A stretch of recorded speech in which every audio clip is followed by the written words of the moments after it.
Hello everyone and welcome to this special episode of Sound and Sophia, where we will be comparing two very different philosophers, Søren Kierkegaard and Friedrich Nietzsche.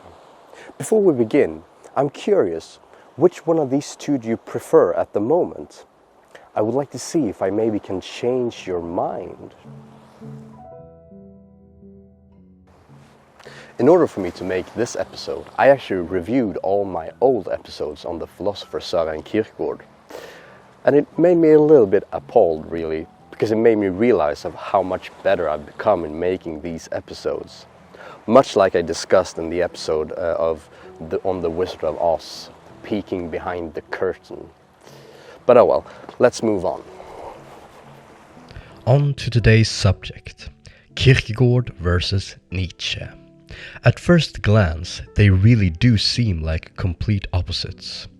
Kierkegaard with his knight of faith, and Nietzsche, the Antichrist, destroyer of morality. And I would actually say that they really are each other's very opposites. They are a clear 19th century representation of two very separate metaphysical structures.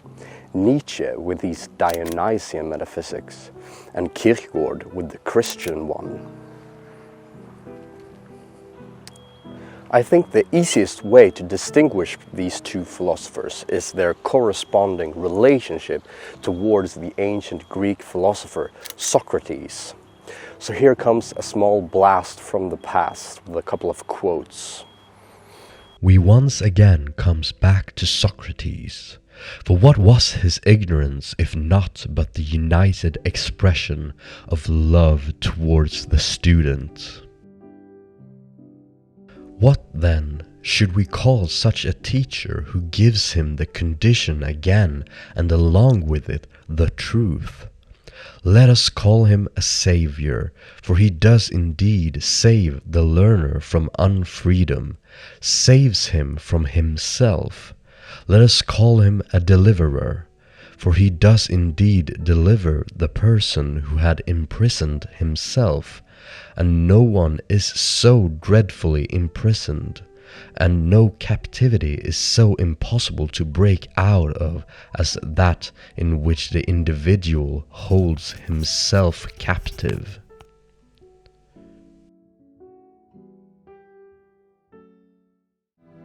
But the most pointed statement about that new and unheard of high opinion of knowledge and understanding was uttered by Socrates, when he claimed that he was the only person to assert that he knew nothing, whereas in his critical wandering about in Athens, conversing with the greatest statesmen, orators, poets, and artists, everywhere he ran into people who imagined they knew things.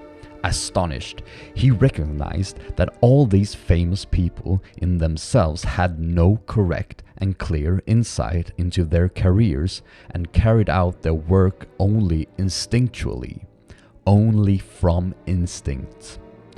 With this expression, we touch upon the heart and center of the Socratic attitude.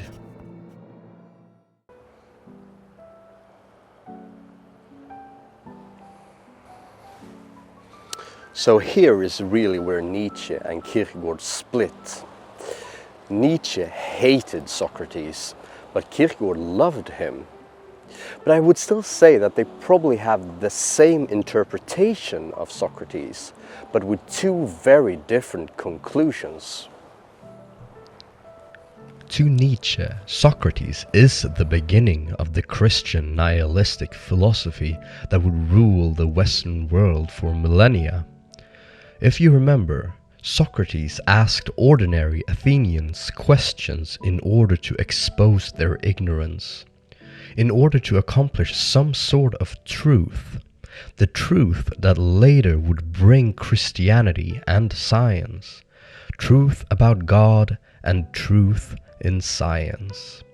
But for Nietzsche, it is a hollow and empty concept, for there is no such thing as truth in this world, and pursuing such a thing will only lead to nothingness and nihilism.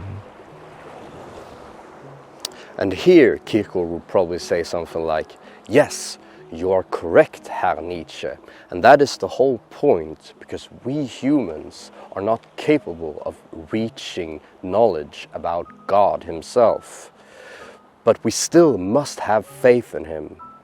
Just like Abraham, who walked up the mountain to sacrifice his own son, must we, like him, have faith in God. Otherwise, life is only but despair. And here Nietzsche would probably reply, but you are denying this world. You are saying no to this world here and now in order to solve this problem of despair. You, Kierkegaard, are a proper Christian nihilist. But I, Nietzsche, say yes to life. I say the despair you speak of is good. For the one who realized the despair without cowering to God will become a strong and powerful human being, maybe even an overman. What doesn't kill you make you stronger, and despair can be the hardest trial there is. But here Kierkegaard would probably reply with something like, Nietzsche, you're stuck in the aesthetic sphere, the lowest of all the spheres, where only music, art, and tragedy exist. You're only trying to maximize pleasure in the instantaneous moment, but that will never compare with the infinite of the universe. Maybe there Nietzsche would counter with the eternal reoccurrence. Satisfaction in the instant moment may well be satisfaction of an eternity of reoccurring instant moments. If you've seen my episode on the life of Friedrich Nietzsche, if you haven't, I would actually really recommend you to watch it if you like this content. That is my best episode yet. But there, I talk about a certain George Brands who had a correspondence together with Nietzsche. And George Brands was the very first person to ever teach the philosophy of Kierkegaard. And he urged Nietzsche that he should read up on Kierkegaard. And Nietzsche even agreed that he would visit Copenhagen so they could read Kierkegaard together, which unfortunately never happened. The funny thing is, I'm not sure whether Nietzsche and Kierkegaard would have loved each other or hated each other, because they agree on so many points except about what to do with the conclusions. So it's too bad we'll never get to know what Nietzsche actually would have thought about Kierkegaard. But it's at least fun to speculate about it. But now, we've only talked about the differences between these two philosophers. But are there any similarities? Well, I've actually come to realize at least one similarity. And it is the focus on the individual. Both Nietzsche and Kierkegaard loathed the many, so to say. Kierkegaard, for example, didn't want the Danish church to turn the Christian religion into an easy religion that everybody can subscribe to without having to do anything. Every endeavor to accomplish a Christian state, a Christian people, is eo ipso unchristian, for all such endeavors is only possible by lowering the demands. And Nietzsche really hated the masses, or the herd that he called them. Because for him, they only want to steer the individual into a morality that will only benefit the herd and not the individual. Madness is something rare in individuals, but in groups, parties, peoples, ages, it is the rule.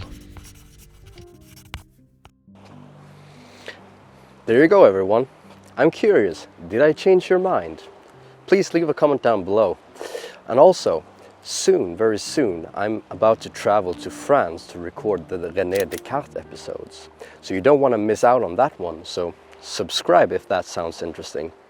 And as always, everybody, take care until the next one.